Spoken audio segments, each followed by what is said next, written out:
I certainly know a lot more about Emily Davison now than I ever did before, and I've had to think quite hard about how I felt about her actions and really understand how the issue was felt by the people of the day.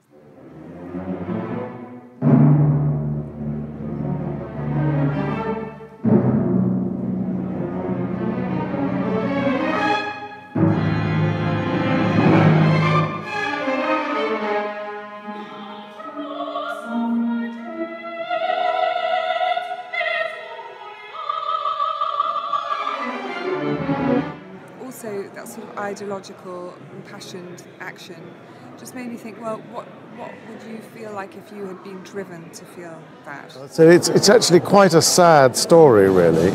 And her moment of glory was the way she died.